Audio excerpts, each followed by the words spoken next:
Hello students, welcome to PPS academy. Present మనం group 2 Indian history గురించి discuss చేస్తూ ఉన్నాం.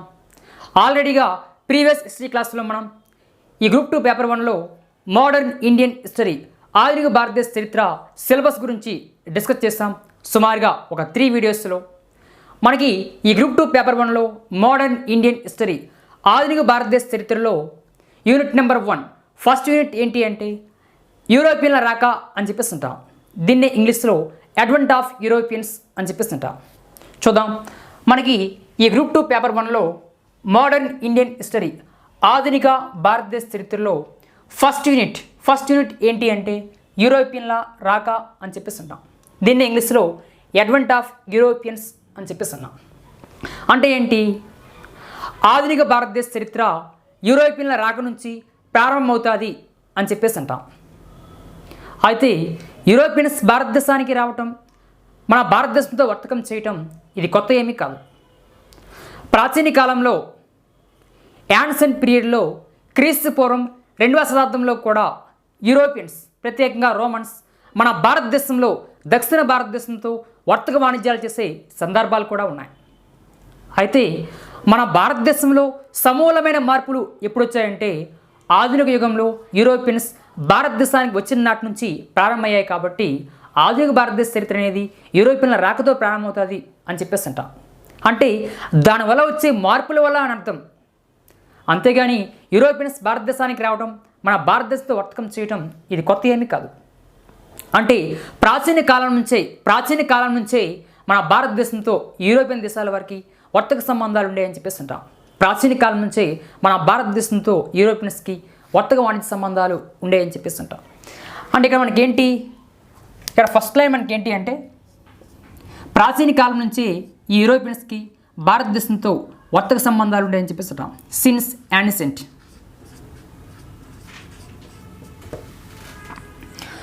మరి ఈ విధంగా యూరోపియన్ కంట్రీస్ ఈ వర్తకం కోసం ఆసియా దేశాలపైన ఆధారపడడానికి ముఖ్య కారణం ఏంటి అంటే స్పైసీస్ అంటాం, సుగంధ ద్రవ్యాలు అని చెప్పేసి అంటాం.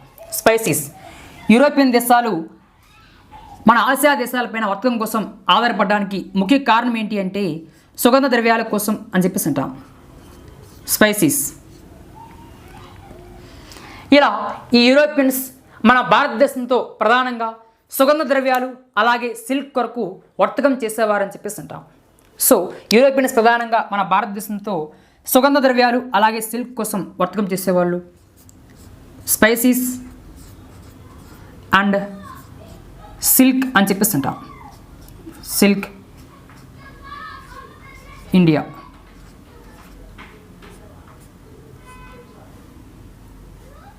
సో స్పైసీస్ అండ్ సిల్క్ అని చెప్పేసి అంటాం. సో ఇక్కడ మనం చూస్తే యూరోపియన్స్ ఇండియాతో ప్రధానంగా సుగంధ ద్రవ్యాలు అలాగే సిల్క్ కొరకు వర్తకం చేసేవారని చెప్పేసి అంటాం. మరి ఈ వర్తకం కోసం యూరోపియన్స్ అంటే ఆసియా దేశాలతో భారతదేశంతో వర్తకం చేయడం కోసం యూరోపియన్స్ ప్రధానంగా ఉపయోగించే మార్గం ఏది అంటే భూమార్గం అని చెప్పేసి అంటాం. దీన్ని land route or road route అని చెప్పేసి అంటాం. ఈ రోడ్ రూటే సిల్క్ రూట్గా ప్రసిద్ధి అని చెప్పేసి అంటాం. యూరోపియన్స్ ఆసియా దేశాలతో అలాగే మన భారతదేశంతో వర్తకం చేయడం కోసం ప్రధానంగా ఉపయోగించే మార్గం ఏది అంటే ఇదే రోడ్ రూట్ అని చెప్పేసి అంటాం, లేదా ల్యాండ్ రూట్ అని చెప్పేసి అంటాం.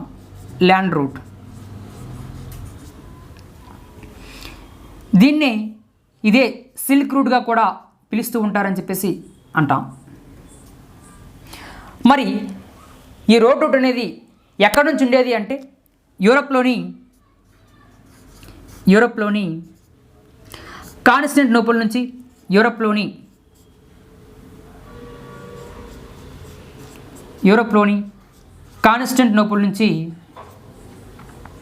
యూరప్లోని కాన్స్టాంటినోపుల్ నుంచి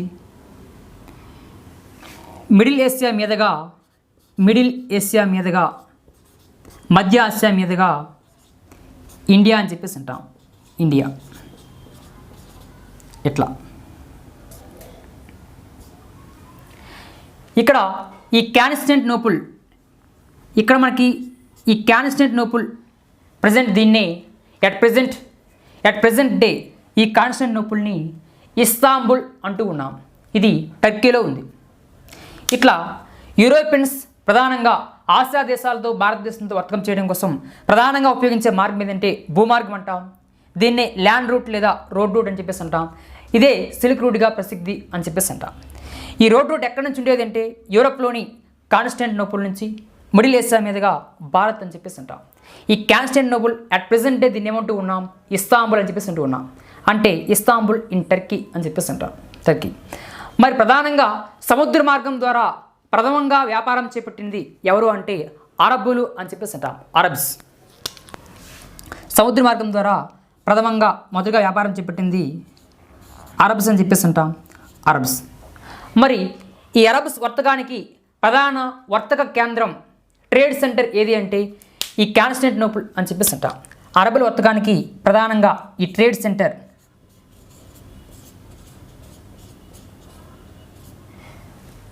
ఈ యొక్క వర్తక కేంద్రం ఎక్కడ అంటే కాన్స్టాంటినోపుల్ అని చెప్పేసి అంటాం.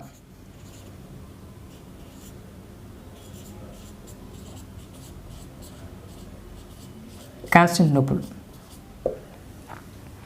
ఇట్లా అయితే 1453లో 1453లో 1453లో టర్కీ పాలకుడు 1453లో టర్కీ యొక్క పాలకుడు మెహమ్మద్ II, ఆయన్ని మొహమ్మద్ II అని కూడా పిలుస్తూ ఉంటాం. ఈ 1453లో టర్కీ యొక్క కింగ్ మెహమ్మద్ II బైజాంటైన్ చక్రవర్తి అయినటువంటి కాన్స్టాంటైన్ XI క్రూసేడ్ వార్లో ఓడించి ఈ కాన్స్టాంటినోపుల్ని ఆక్రమణ చేస్తాడు టర్కీ యొక్క కింగ్ మెహమ్మద్ II అని చెప్పేస్తుంటాం. మెహమ్మద్ II అలా ఈ మెహమ్మద్ II కాన్స్టాంటినోపుల్ని ఆక్రమణ చేసిన తర్వాత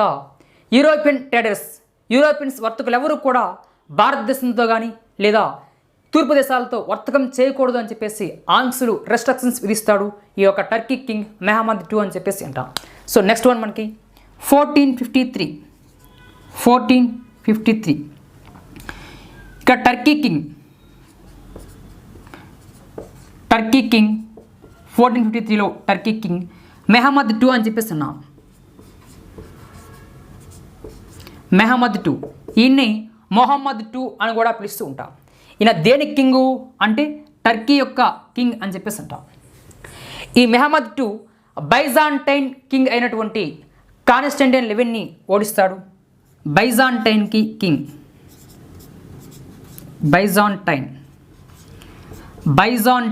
కింగ్ అయినటువంటి కాన్స్టాంటైన్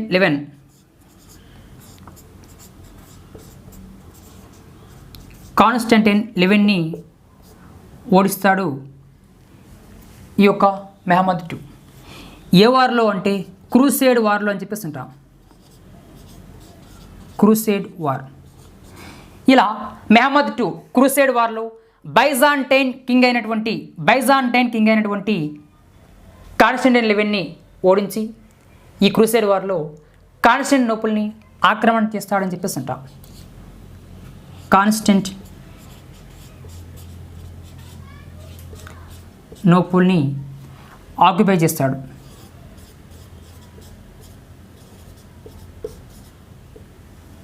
ఇట్లా ఇక్కడ ప్రధానంగా ఒక 3 పదాలకి అర్థం తెలియాల్సి ఉంటుంది. ఏంటి? 1453లో టర్కీ యొక్క king Mehmed II Byzantine king అయినటువంటి కాన్స్టాంటైన్ XIని క్రూసేడ్ వార్లో ఓడించి కాన్స్టాంటినోపుల్ని ఆక్యుపై చేశాడు మెహమ్మద్ II. ఇక టర్కీ యొక్క కింగ్ ఎవడు? మెహమ్మద్ II. క్లియర్. మరి బైజాంటైన్ అంటే ఏంటి? అలాగే కాన్స్టాంటైన్ XI ఎవరు? క్రూసేడ్ వార్ అంటే ఏంటి తెలియాల్సి ఉంది. బైజాంటైన్ అంటే ఈ యొక్క ఇస్లాంకి క్రైస్తవులకి మధ్య జరిగే మతపరమైన యుద్ధాలని క్రూసేడ్ వార్లు అని చెప్పేసి అంటాం. చూడండి ఇక్కడ క్రూసేడ్ వార్ అంటే ఇస్లాంకి క్రైస్తవులకి మధ్య జరిగే మతపరమైన రిలీజియస్ వార్స్ని క్రూసేడ్ వార్లు అని చెప్పేసి అంటాం. బైజాంటైన్ అనేది ఈస్టర్న్ రోమన్ ఎంపైర్లో తూర్పు రోమన్ సామ్రాజ్యంలో బైజాంటైన్ అనేది ఒక డైనస్టీ. అంటే బైజాంటైన్ అనేది ఒక రాజ్యం. అందుకే బైజాంటైన్ డైనస్టీ అని చెప్పేసి అంటాం, లేదా బైజాంటైన్ ఎంపైర్ అని చెప్పేసి అంటాం. ఇప్పుడు ఈ బైజాంటైన్ డైనస్టీకి కింగ్ ఎవరు అంటే కాన్స్టంటైన్ 11 అని చెప్పేసి అంటాం. బైజాంటైన్ యొక్క కింగ్ కాన్స్టంటైన్ 11.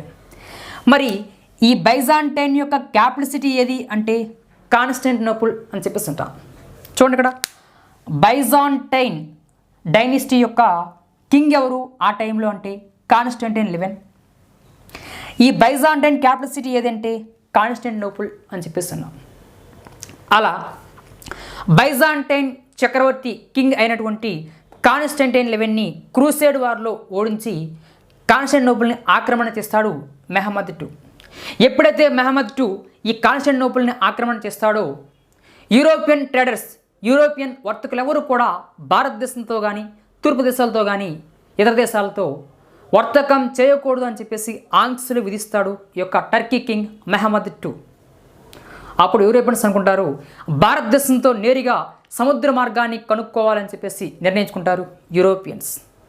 చూద్దాం ఇది రఫ్ చేశాక. ఓకే, ఇట్లా ఎప్పుడైతే ఈ మెహమ్మద్ II కాన్స్టాంటినోపుల్ని ఆక్రమణ చేసి యూరోపియన్ వర్తకులు ఎవరు కూడా భారతదేశంతో లేదా తూర్పు దేశాలతో అలాగే అదర్ కంట్రీస్తో వర్తకం చేయకూడదు అనే ఆంక్షలు విధిస్తాడో, రెస్ట్రిక్షన్స్ విధిస్తాడో, తక్షణమే యూరోపియన్స్ భారతదేశంతో ఇతర దేశాలతో సముద్ర మార్గాన్ని సీ రూట్ని కనుక్కోవాలని చెప్పేసి డిసైడ్ అవుతారు యూరోపియన్ ట్రేడర్స్.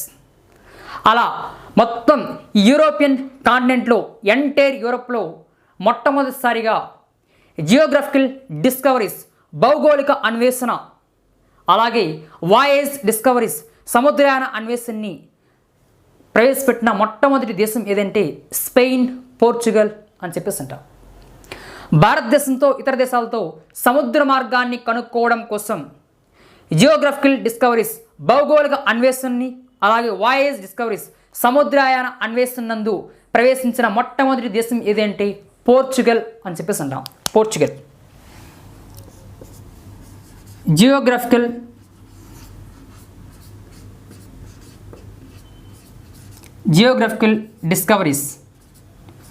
డిస్కవరీస్ భౌగోళిక అన్వేషణ అలాగే వాయేజ్ డిస్కవరీస్ సముద్రయాన అన్వేషణ అంటాం. ఇలా భౌగోళిక అన్వేషణ సముద్రయాన అన్వేషణని మొదటిగా ప్రయత్నం చేసిన దేశం ఏది అంటే పోర్చుగల్ అని చెప్పేసి అంటాం. పోర్చుగల్. అప్పుడు స్పెయిన్, పోర్చుగల్ ఈ రెండు కూడా కలిసి ఒక దేశంగా ఉండేవి. అందుకే స్పెయిన్, పోర్చుగల్ అంటాం. Spain, Portugal. ఈ స్పెయిన్, పోర్చుగల్ తర్వాతనే మిగతా ఫ్రాన్స్, డచ్, డెన్మార్క్, బ్రిటిషర్స్ అని చెప్పేసి అంటాం.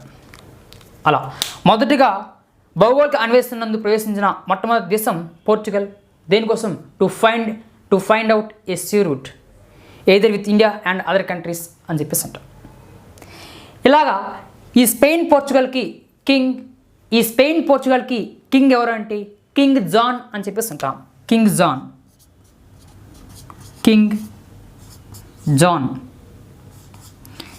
జాన్ 1 అని చెప్పేసి అంటాం. ఈ స్పెయిన్ పోర్చుగల్ యొక్క కింగ్ ఎవరు అంటే జాన్ 1 అని చెప్పేసి అంటాం. జాన్ 1 ప్రధానంగా ఉండేది 1385 నుంచి 1433 వరకు స్పెయిన్ పోర్చుగల్కి కింగ్ ఎవరు అంటే జాన్ 1 అని చెప్పేసి అంటాం. జాన్ 1. ఈ కింగ్ జాన్ 1 యొక్క కుమారుడే ఈ కింగ్ జాన్ 1 కుమారుడే సన్ ఎవరు అంటే ప్రిన్స్ హెన్రీ అని చెప్పేసి అంటాం. Prince henry.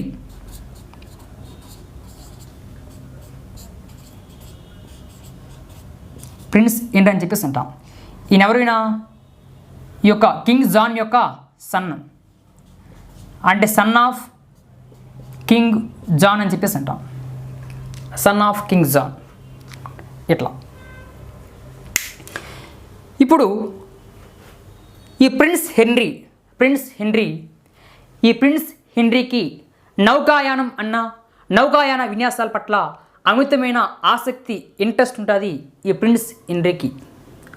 నౌకాయానం పట్ల, నౌకా విన్యాసాల పట్ల చాలా ఇంట్రెస్ట్ ఉంటుంది ఈ ప్రిన్స్ హెన్రీకి. అలా యూరోప్లో మొదటిసారిగా నౌకాయానాన్ని ప్రోత్సహించింది ఎవరు అంటే ప్రిన్స్ హెన్రీ అని చెప్పేసి అంటాం. నావికులకి శిక్షణ ఇవ్వడం కోసం ఈ prince henry Spain, Portugal capital city అయినటువంటి లిస్బన్లో నావల్ స్కూల్, నావికా పాఠశాలని, అలాగే నావల్ ట్రైనింగ్ సెంటర్స్ని ఏర్పాటు చేస్తాడు ప్రిన్స్ హెన్రీ. మన ఇక్కడ ఈ యొక్క ప్రిన్స్ హెన్రీ గురించి చూస్తే, ప్రిన్స్ హెన్రీ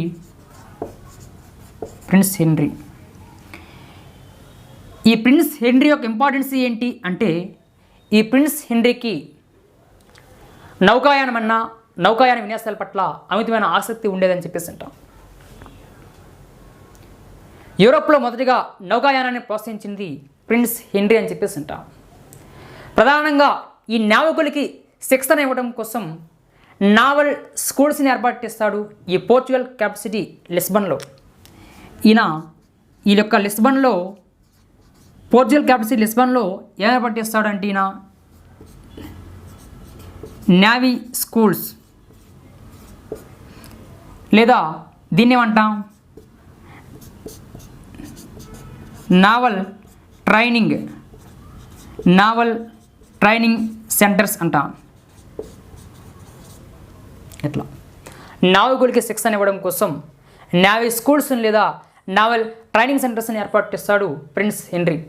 ఆ విధంగా యూరోప్లో బాగా నౌకాయానాన్ని ప్రోత్సహిస్తాడని చెప్పేసి అంటాం.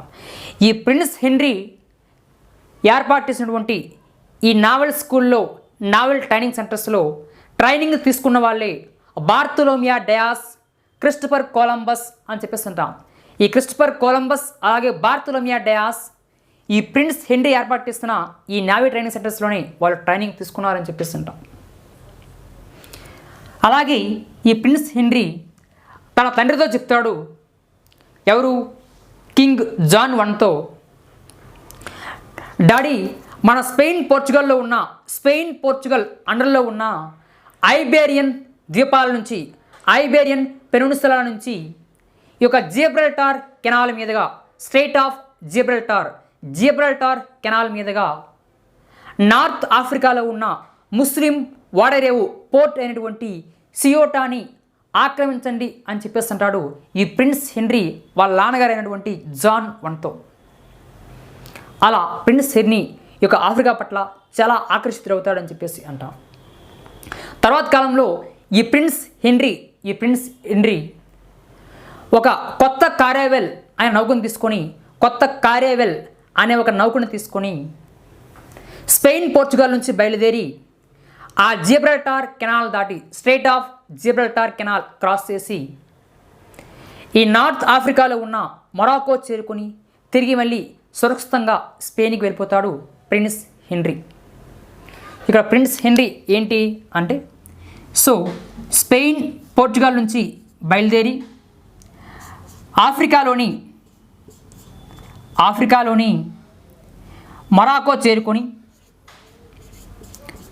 చేరుకొని తిరిగి మళ్ళీ సురక్షితంగా స్పెయిన్కి వెళ్ళిపోతాడు. ఎవరు అంటే ప్రిన్స్ హెన్రీ అని చెప్పేసి అంటాం. ఈ మధ్యలో ఈయన ఏం క్రాస్ చేస్తాడు అంటే స్ట్రెయిట్ ఆఫ్ జిబ్రల్టార్ అని చెప్పేసి అన్నాం. జిబ్రల్టార్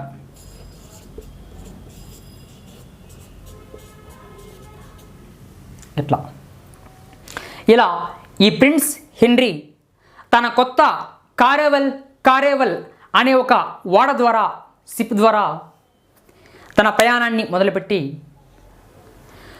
పశ్చిమ ఆఫ్రికా అలాగే అట్లాంటిక్ మహాసముద్రంలోని కొన్ని ద్వీపాలు, అలాగే కొత్త మార్గాల్ని కనుక్కోవడం ద్వారా ఇతర ఖండాలతో పోర్చుగీస్ యొక్క అన్వేషణ, డిస్కవరీ, అలాగే పోర్చుగీస్ యొక్క సముద్ర వాణిజ్య ప్రారంభ అభివృద్ధికి ఈ ప్రిన్స్ హెన్రీ చాలా కృషి చేస్తాడు పాటుపడతాడు కాబట్టి ఈ ప్రిన్స్ హెన్రీకి హెన్రీ ద నావిగేటర్ అనే బిరుదు ఇవ్వబడుతుంది.